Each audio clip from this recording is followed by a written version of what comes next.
Welcome to The Weekly Trend, a podcast for navigating the markets through the lens of technical analysis. The Weekly Trend podcast is provided for educational purposes only and does not constitute any professional advice. Listeners should not act upon the information or content without first seeking advice from a registered financial planner. Welcome back to the Weekly Trend podcast. Today is Friday, September 22nd, 2023.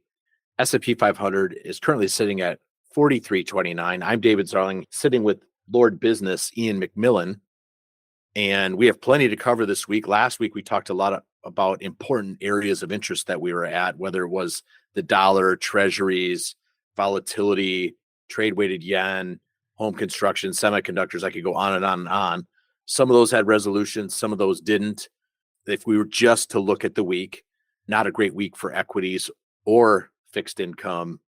Where would you like to start, Ian, in providing some insight to our listeners using technical analysis? I think that the Q4 2021 necklines on the upside have now become what 41.80 was when we were looking for that big. I think that's right. When we were looking for upside move, we wanted to get above 41.80.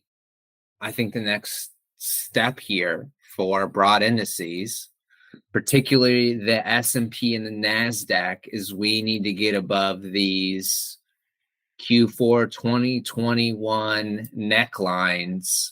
We've broken some rates of trend off some lows. Like if we go back to the NASDAQ in particular, and I think at this point, you just got to hope this turns into a sideways consolidation, but certainly did not take a step in the right direction. We are now sideways for the last over 3 months on the NASDAQ. Yeah, since June. Yeah. And so stepping back to a couple of things you said there, you talked about necklines, which was a heavier discussion back in late August, episode 174. We had that as a title. Yep. When you say necklines to a new listener, can you describe that, what you mean by that? And then once you're done kind of painting that picture, we can talk about this rate of trend that I think is worthwhile talking about. But can you talk about briefly neckline and what that means? Specifically, I'm thinking of like polarity, which is another term that a new listener might not be familiar with. Describe a neckline, I guess, describe it visually. Stocks rally, they consolidate in a range. The bottom of that range is, touched multiple times. Not too concerned about what the highs look like, but the bottoms create a clear line in the sand. And then you break through that to the lower, on kind of like shoulders on a body almost. Yeah. And maybe an example that if you're new, you could go look at small caps in the year 2021. There's a neckline at approximately $213. It's where buyers had shown up all throughout 21 and then failed in January 2022. Now, where my example breaks down, for lack of a better term, is that small caps using IWM have not gotten back to that neckline, but there's been other indices, Ian, that you're talking about, like the NASDAQ 100, S&P 500, that did get back to that level, but that's turned into resistance now. Is that a fair picture to paint on what a neckline would be and where we're seeing resistance? That it goes back to 2021. These areas that broke down in the first part of 2022 have now become resistance. And then when we talk about rate of trend and breaking a rate of trend, an example I guess I would give is going back to the NASDAQ 100 that you were discussing. Take the low from January 23, the low from March 23, the low from April 23, and then just connect those lows with literally a line that we've broken that rate of trend. So the trajectory, so it's kind of like watching a plane take off and it starts to level out. Now the question becomes, are we just leveling out and consolidating, or is this plane heading back down, hopefully not going missing in the Carolinas? But are we now having stocks level out and consolidate, or could they be turning back down? And for you, Ian, if we were to see stocks, it kind of goes just back to math. if we see stocks break certain levels on certain indices, that would lead us to believe that stocks are heading lower. Mm-hmm. Like the NASDAQ 100, sticking with that example, this level that we're at currently right now in this minute on this day, this 358 level, very important.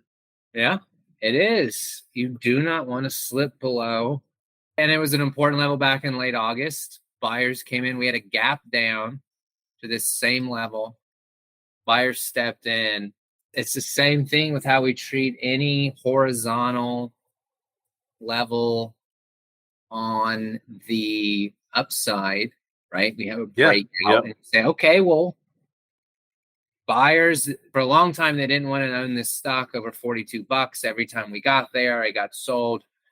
Now it's trading above 42. Clearly the market participants, it's the same thing. They've wanted to own the Qs, QQQ at 355. But if they decide that no longer they do, I don't think I want to either. Right. And that gets back to like the hard concept for many investors is that as chartered market technicians, as those who are experts in studying supply and demand, quite frankly, you want to see price rise from the 355, 358 level on a QQQ because that's showing demand. If we're breaking below that level, that just means supply is outpacing demand. And you can come up with any narrative you want for why that is. I'm not here to pretend to know why. I just know that the market as a whole, all participants included, supply would be outpacing demand, and that means lower prices. That's a discounting process. Markets are a future discounting mechanism, despite what many try to present it as. I know that we have many favorite or not favorite media outlets where they present information as if it's impacting price today, when markets are really looking out 6 to 18 months in the future. And we'll see what the next 6 to 18 months bring. But we know that right now, the end of September, tremendously weak seasonality wise for stocks. And so really what's happened in the last 2 weeks is not abnormal. No, it's not. And Dave, if you do need narratives, just shoot me a G chat. I can point you in the right direction. Okay. Do we have a hat full of them? Is this where you like you have Connor draw out a hat? Like, hey, what's the nerd? Yeah. And it would be, I think about this. We've brought this up multiple times. So we've talked about the weakness all along in the Russell. Oh my gosh. Miserable rebound over the last, we're almost coming up a year here on what would be quote unquote we won't know this for months or years. If October 2022 is the October 13th. I don't have that in front of me, but I want to say October 13th. I think most indices they had a big bullish engulfing that day. Yeah, right. We had a huge gap down that morning. Huge October gap 13th. Down. It was brutal. Going into the 12th. Yeah, here we go. I'm pulling up the Qs. You had just broken the year-to-date lows on the Qs. You get this massive engulfing candle. And engulfing just means exactly what it says. The entire day's range trades outside both the high and the low is outside of the previous day's range. Good volume. So if we turn back and that was the bottom, and it could be in my job description, I don't get paid to know whether that was a bottom or not. That's a good thing. We don't want to predict. We want to have a plan. Exactly. It will be in the weakest start ever in any bull market. When you're 6-9 months in, about coming up on a year here in about 3 weeks, the weakest start to the Russell.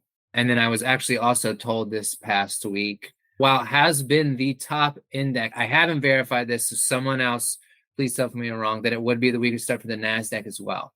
Oh, really? Basically 9 months into a new bull market. I don't know if it's true. Someone can go verify that. So I want to put an asterisk with it. This is important to state again for our listeners that what Ian is talking about here is that if October 13th or October of 2022 was a significant or the bottom and the beginning of a new bull market cycle, that this is the weakest response during that period, from that period to now for the Russell 2000, and with an asterisk, the NASDAQ 100. Yeah, and And that seems to, at least, you are off to a much better start. I'm looking at the NASDAQ. Yeah, 9 months in, you are up about 86% in 2010. So that would have been about January-ish 2010. I'm okay, ballparking here, but about 86%, well above this current rally. And then NASDAQ bottoms in October of 02. So let's call that July of 03. You were up about 67%.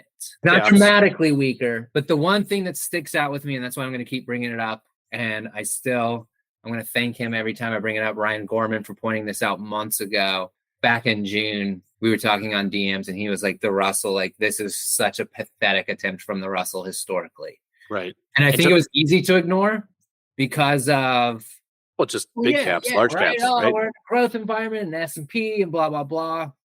But we will see if this all comes full circle. Well, and your point is extremely valid, that what Ian is saying is that imagine the start of a new race and the gun goes off and your strongest runners jump out and they're out in front, but like the rest of the race doesn't really start. You're sitting there going, well, wait, is this a real race or do we have a false start on our hands?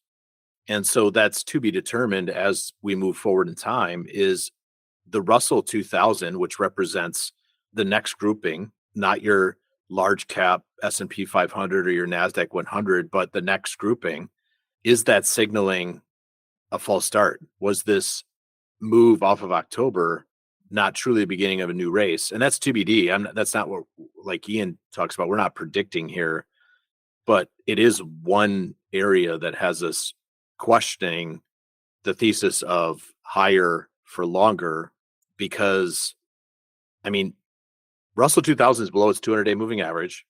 It's now flat on the year. Microcaps using IWC below its 200-day moving average, now negative on the year. The equal weight Russell 1000, so think about the S&P 500 plus the next 500 and equally weighted, barely positive on the year, below its 200-day moving average.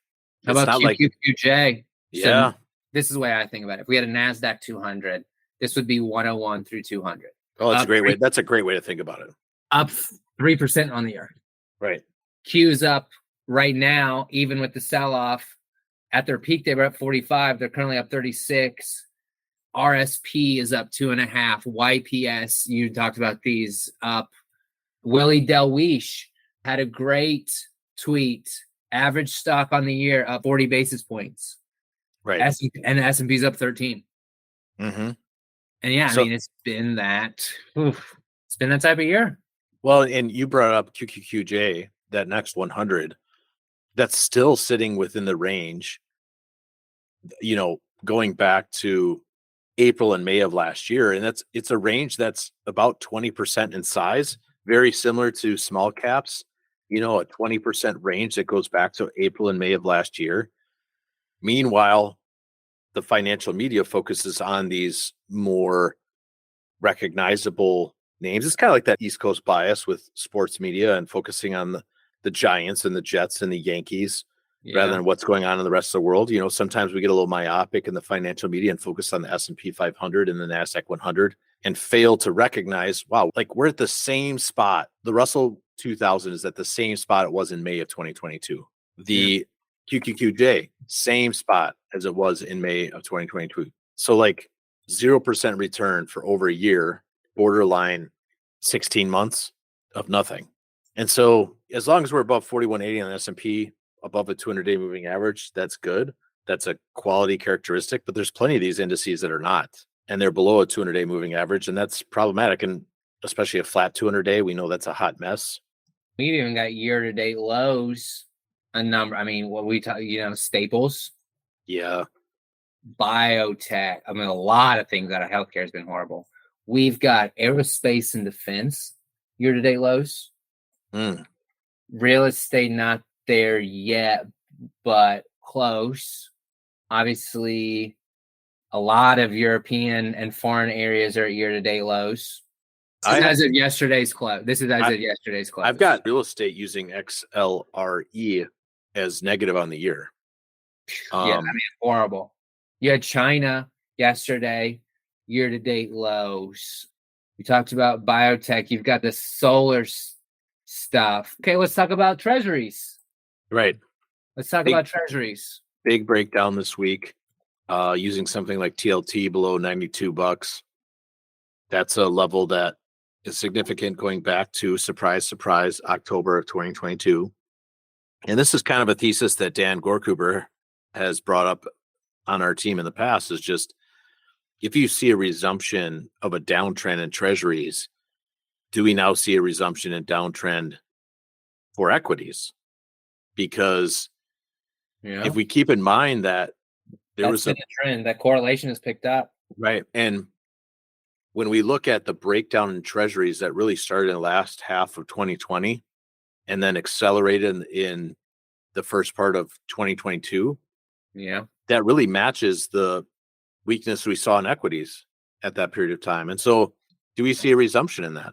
Treasuries, I think that's one thing that is it gets lost on me, is that treasuries started their downtrend well before. Forget the NASDAQ and the S&P in 2022.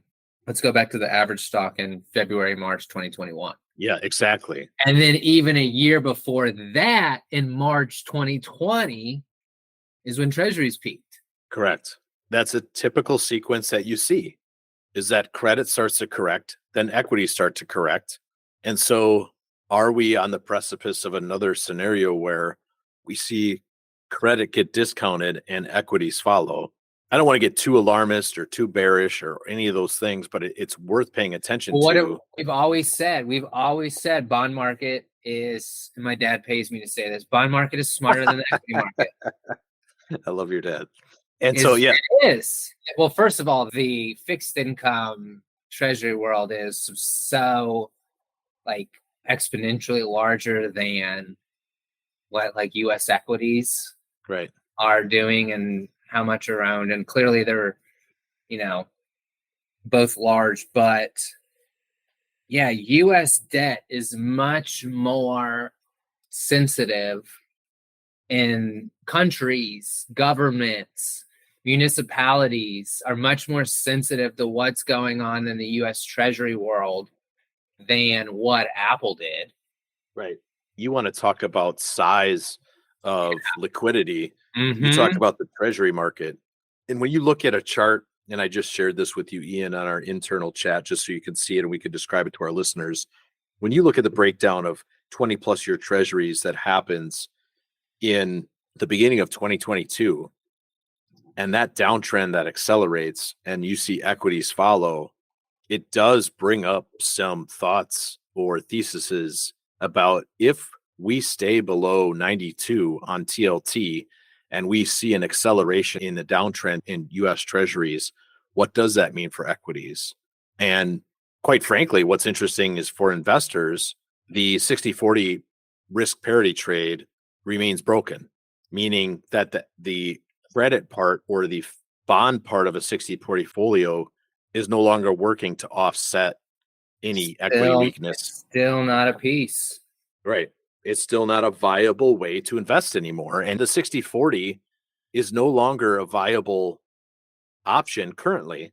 And we've been saying that on this podcast for probably 50 episodes now. And, they might have to rewrite some tests, some licensing tests regarding how bonds, US bonds should be used or credit should be used, because 60-40 continues to not offset each other basically since 2021. Well, and just this month, so let's say you bought TLT, right? And there's a difference here between buying an ETF and buying an individual note and holding it through maturity. Correct. So I absolutely acknowledge that. But if you had stepped in, you're like, wow, 4.5% on 30 years, I'll take that. Well, already in September, you're down 5%, 4.5, 5. So now your loss in principal. I mean, you'll make it up in cash flows, but the basis. Yeah. Your basis is outpacing the downside. And we're going to have our 1980 moment. That was the top tick bonds, but there will be a moment or I'm sorry, to bottom tick bonds. We'll have our 1980 moment, and you can lock in your 12, 13%. But I don't think that time has come yet. Right. You're seeing a scenario where I understand that 20 plus year treasuries are producing a yield we haven't seen for a while, but And it is however, juicy, right? It makes a lot of people want to lick their lips. right. But at the same time, you have a basis, right? Basis being, it's not even a fancy term. It's just the term used for what you invest, that value would then drop, that would usurp or outpace to the downside any yield that you produce.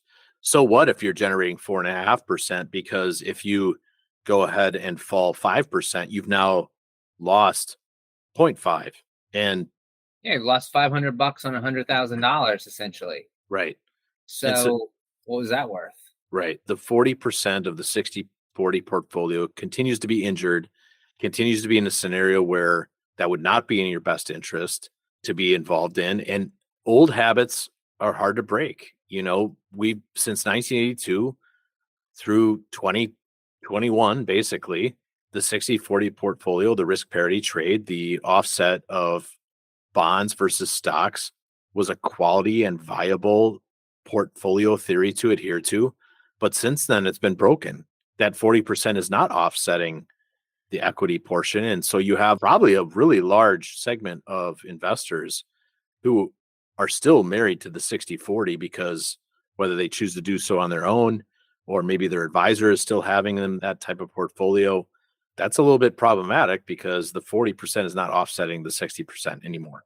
And that's especially highlighting being what do you want to be that reconfirmed in the current environment, right? We've seen a pretty good 2-week correction here, and September is notoriously weak for equities, but it's not like bonds have gone the opposite direction. They're equally as weak. Agree.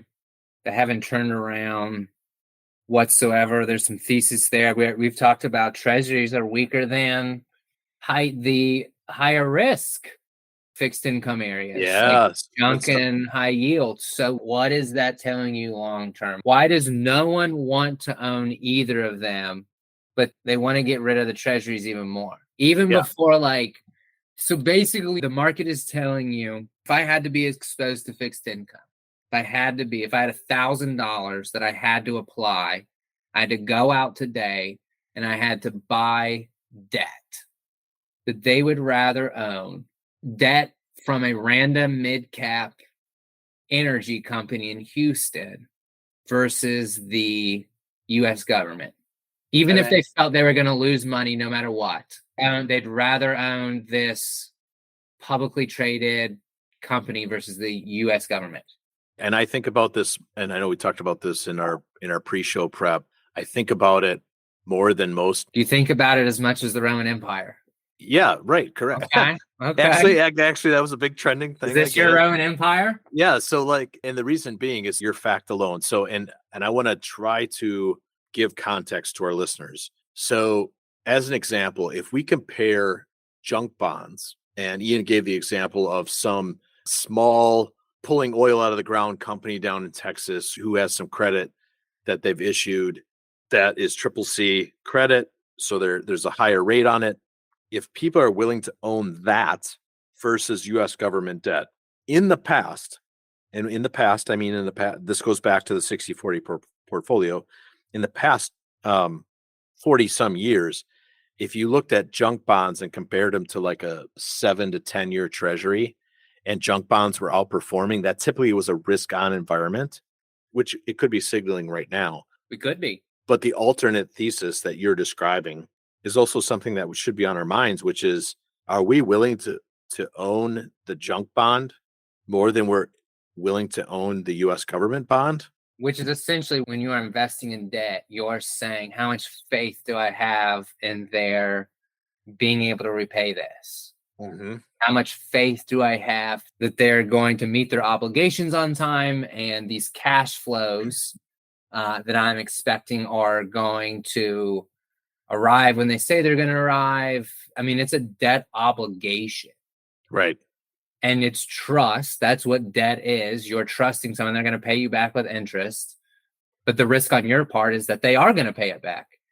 Right. And again, you've essentially got, and when I say the market, I mean trillions upon trillions of dollars being thrown around. Yep. And they'd rather own your average public company versus whatever Janet Yellen and Jerome Powell and Joe Biden say that they can serve, whatever debt they say they can service. Right. If I could draw two buckets, there's one bucket over here. So envision in your mind, you got a bucket, and in that bucket is a thesis. And that thesis is, hey, when we see junk credit or junk bonds do better than government bonds, it's a risk on environment. Okay, great. And in that environment that we're currently in, we have some seasonality equity wise where we see stocks weak right now. And so really there's nothing to be worried about, because in October tends to be when we see a low and we move higher in equities. That's one bucket. On the other bucket that we're talking about here is, hey, we're willing to own junk bonds more than we are willing to own treasury bonds because of the view that there's more risk in U.S. treasuries than there is in junk bonds, which is crazy to think about, but it is a bucket that exists.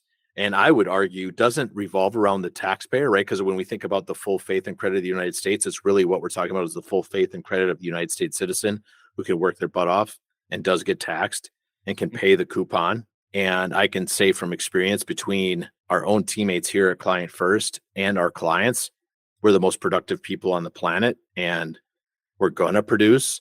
But if we're giving money away, and I know this might be a little bit too political and I apologize for that, but if we're giving it away in truckloads to other countries, thin air, and we're sending it over to things that we don't know, such as like an event in Ukraine, and we just continue to send money over to that. PC, Dave. What's that? I said you're so PC. I'm proud of you. An event in Ukraine. Some kind of event. I don't know what it is. When the president of your country who's at war gives a presentation to the UN that's about climate change, tells me maybe the event in Ukraine is not what we think it is. But anyway, we're sending bucket loads of money over there. My point being, no, Eisenhower did that, and Churchill. Churchill did go and address the UN with some pretty big social issues. Right. Can you imagine your country's at war and you go give a speech about nothing that has to do with your citizens? About your carbon footprint? Yeah, but let's keep flying that Ukrainian flag. But anyway, my point being that if we're just shoveling bucket loads of money over to these other countries that we don't understand what we're actually doing with, and by the way, that we can't account for, that it's not about the U.S. taxpayer. It's about what the government's actually doing. And is that impacting the relationship between junk bonds and treasuries, that we're willing to own more junk bonds than treasuries? That's two different buckets. Going back to more demand for junk bonds and treasuries traditionally for the past 40 years has meant risk on behavior. And that's good. Like, it's okay. That would be good things for equities. On the flip side, going back to your Roman Empire comment, are we seeing an environment where we rather own something other than the Roman coin in this current environment? That's TBD. Gold? Yeah. Let's talk about gold a little bit. Gold has not moved. Well, gold, in theory, you can play this on any time frame you want. It's the perfect asset. Gold hasn't moved anywhere in 12 years. Yep. Gold also hasn't moved anywhere in 3 years. Yep. Gold hasn't moved anywhere in 18 months. Gold hasn't moved anywhere since, we've had what's gold done this year? Hasn't moved anywhere since the end of January. What's interesting is what Ian's talking about is August of 2011 is significant high in gold. Very significant. And since 2020, we have wrapped around that high. So, if we use gold futures, let's call that high in 2011, approximately 1800, almost 1900. Since 2020, all we've done is wrap around in a range. So think about this range that goes from approximately 1650 to 2000. In the technical analysis community, there is a sequence that this would be called a Wyckoff type scenario where we're wrapping around our previous high and we could see ourselves move higher. And interestingly, what we're describing is in US dollars. There's plenty of other currencies where the dollar is actually moving higher, much higher. But in US dollar terms, we're wrapping around this 2011 level. And if we break out of this range, that would be tremendous for gold. The old Richard D. Wyckoff wraparound.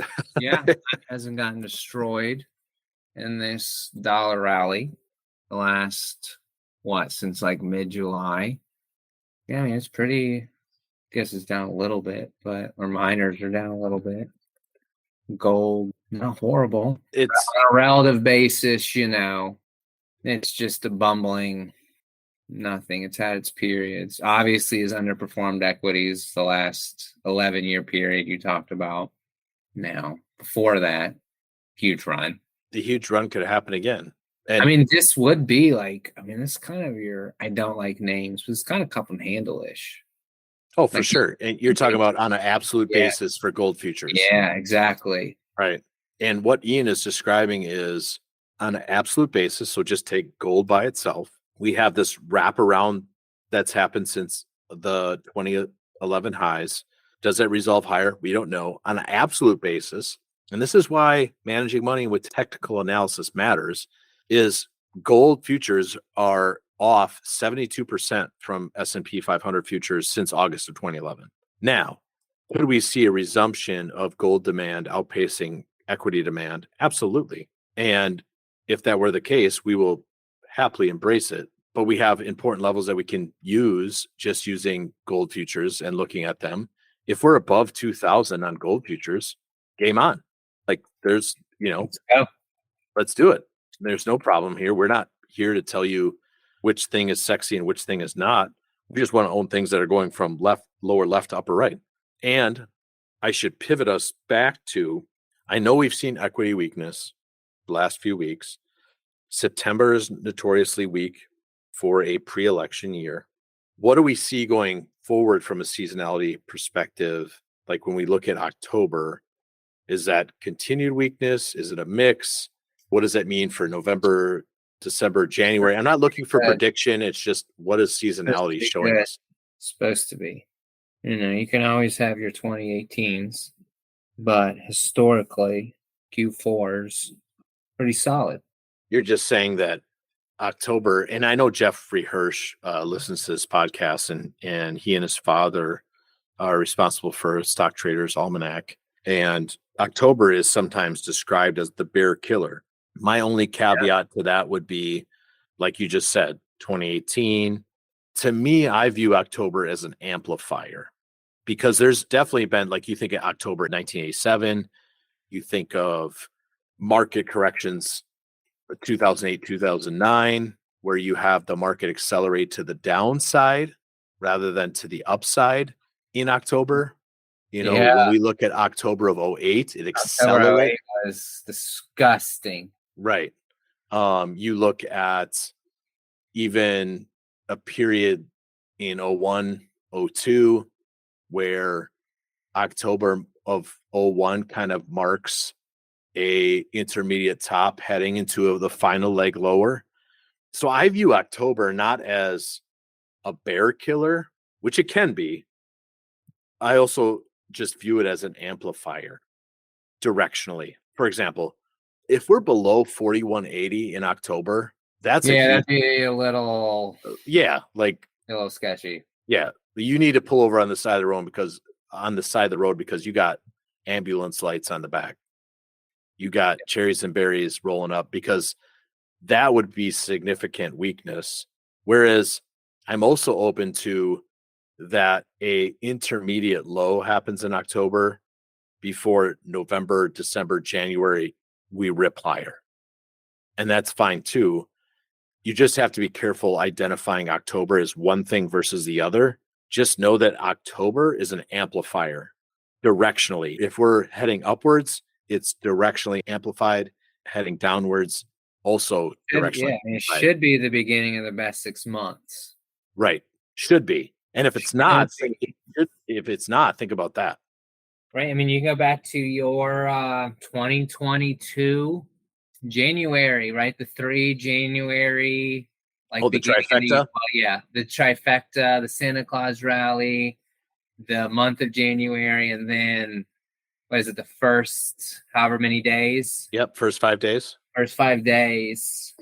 2 of those 3 failed.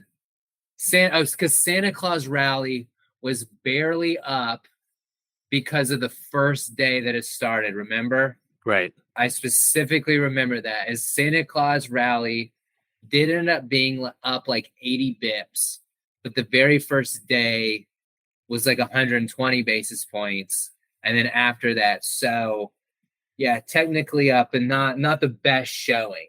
I'll say that.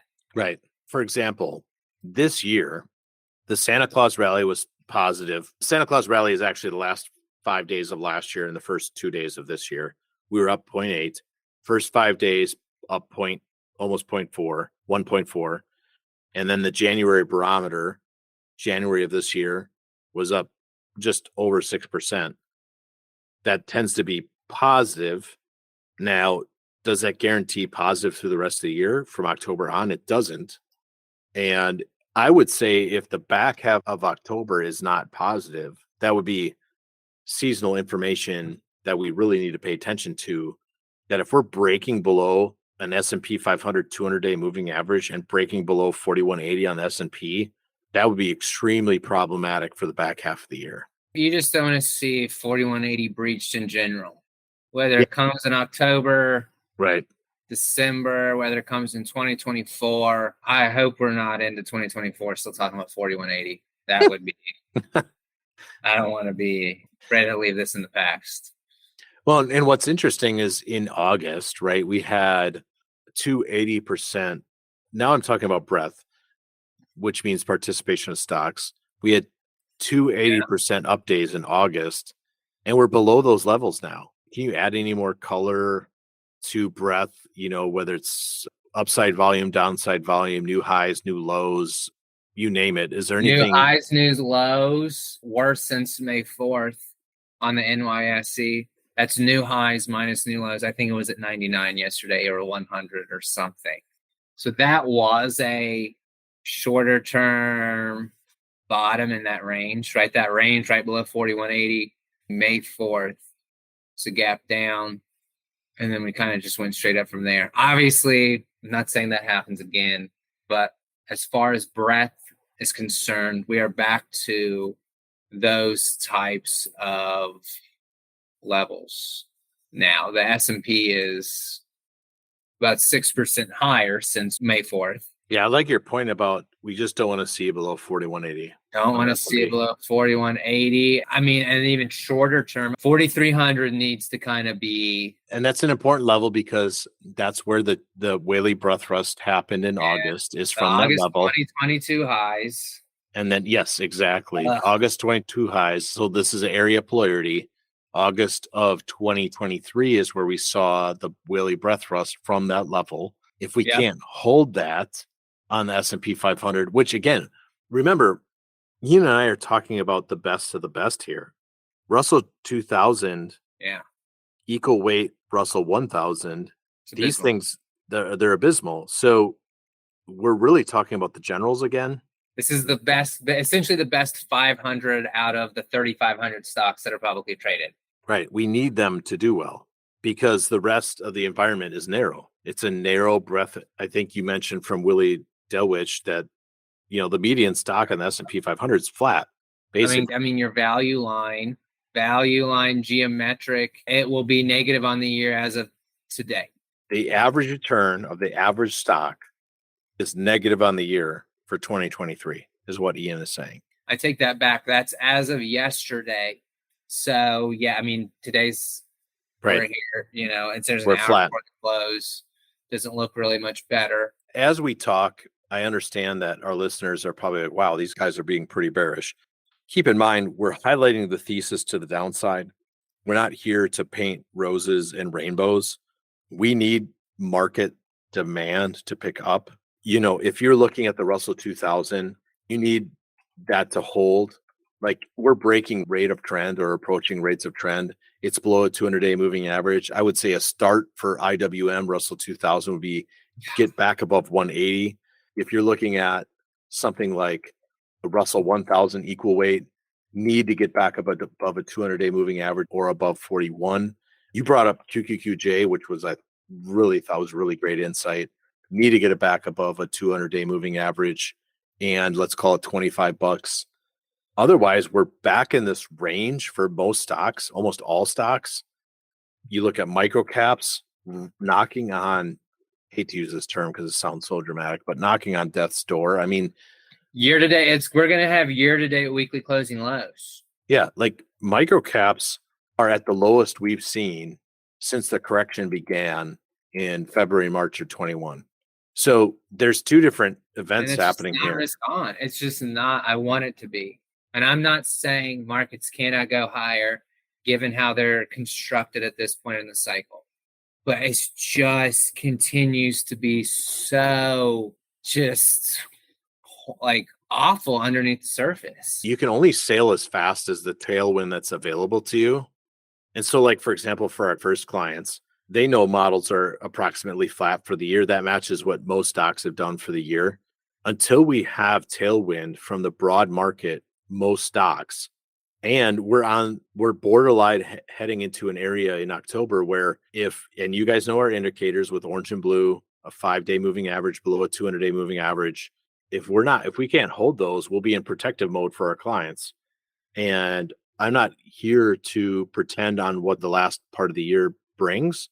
If we remain above those important levels that we described, we can participate. But if we're below them, it makes no sense to be participating in them. And so I want to make that clear that you can only grow assets directionally based on what's provided to you.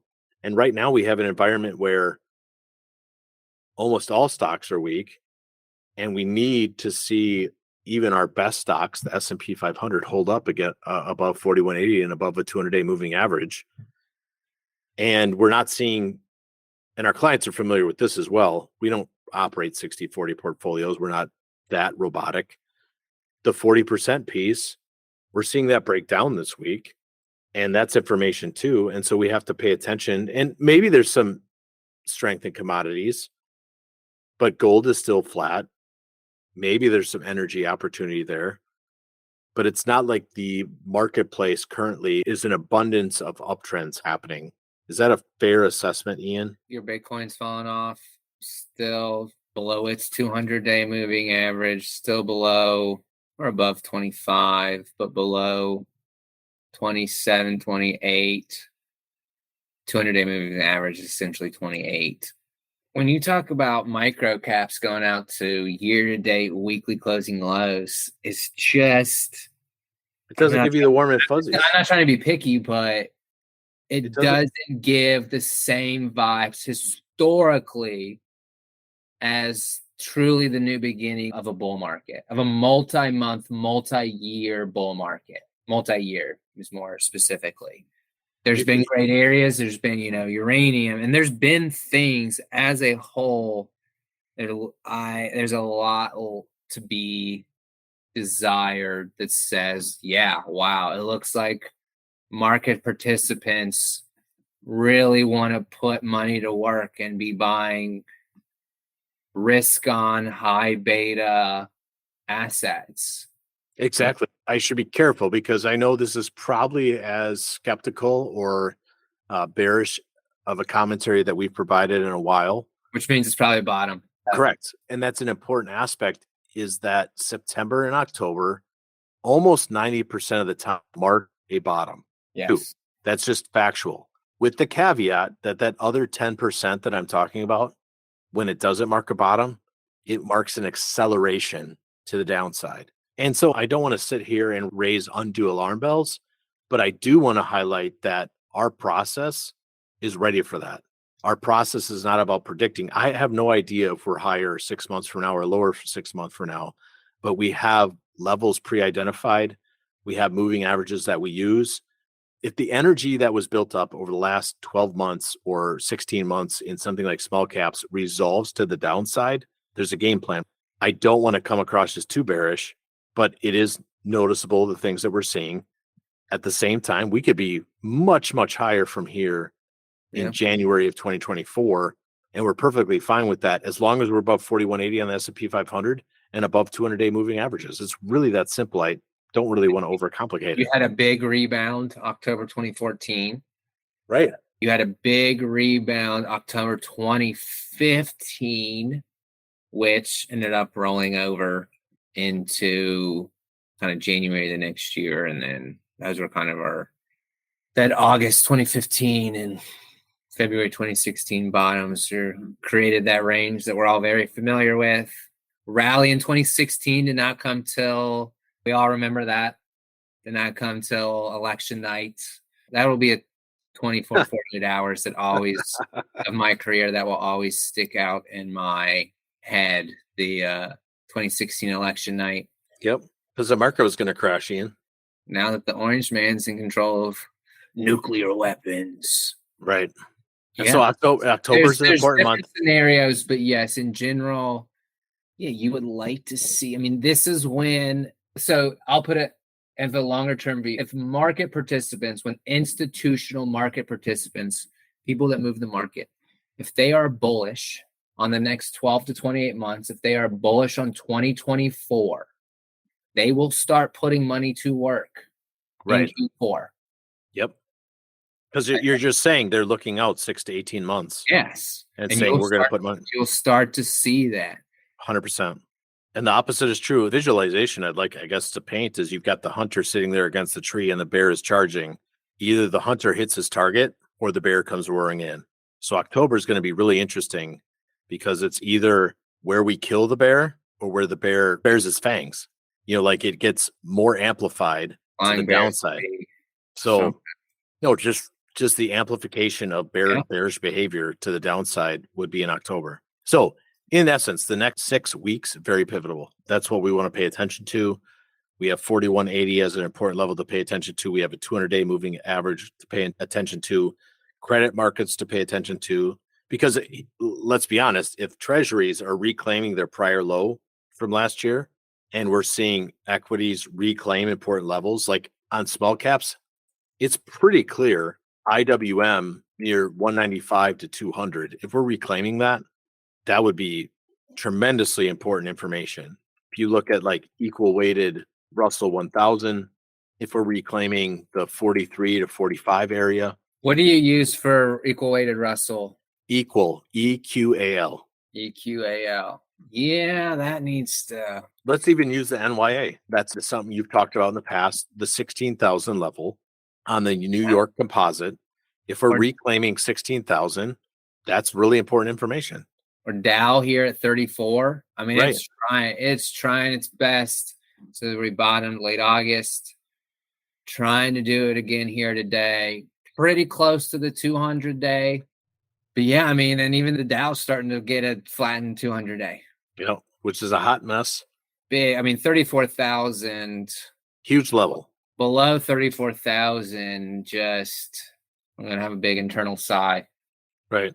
So let's go through those. Dow Jones, 34,000. For above that, heading into November, really positive. If not, a little bit of a problem. New York Stock Exchange Composite, above 16,000 at the beginning of November.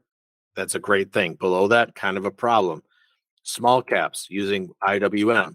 If we're above 195, 200 beginning in November, that's a really great sign. If not, a little bit of a problem.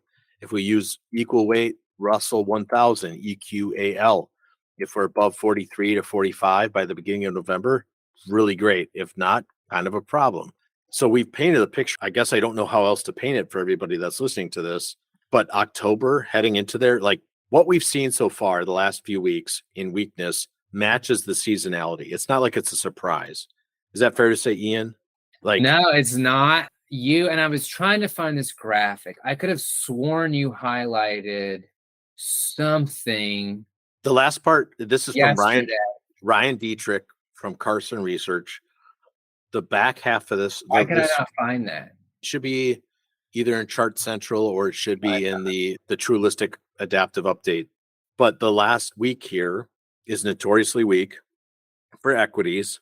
Would not surprise us to continue to see weakness. Same thing with the first part of October. So really, we're talking about the next 3 weeks.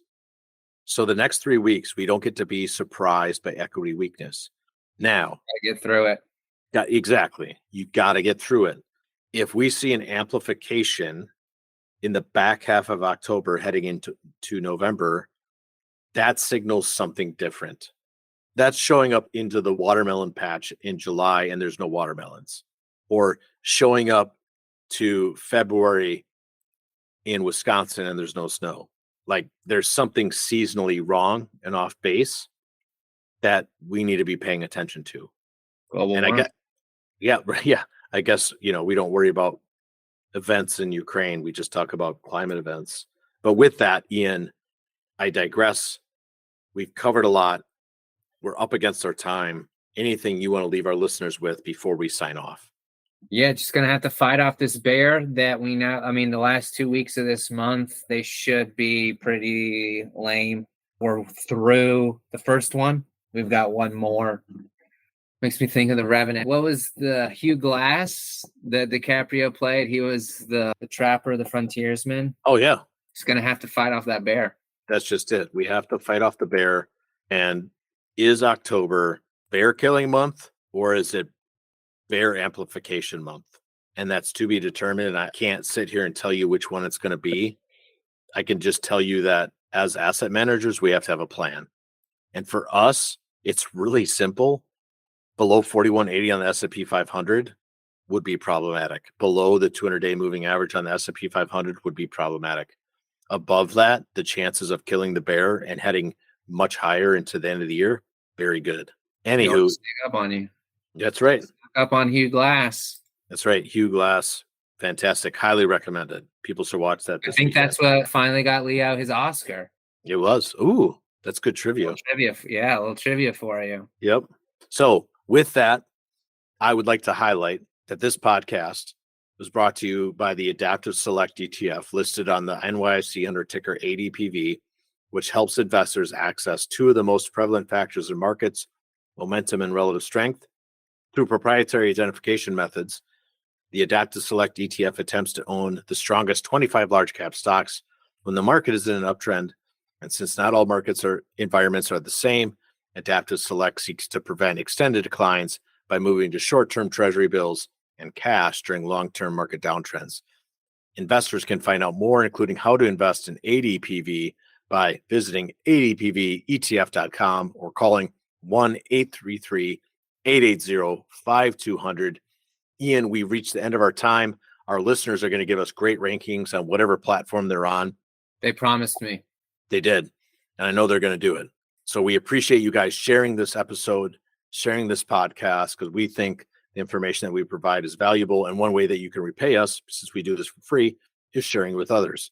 So with that, Ian, always great to be on here with you. I appreciate it. Take care of that family, brother. Have a great weekend, everyone.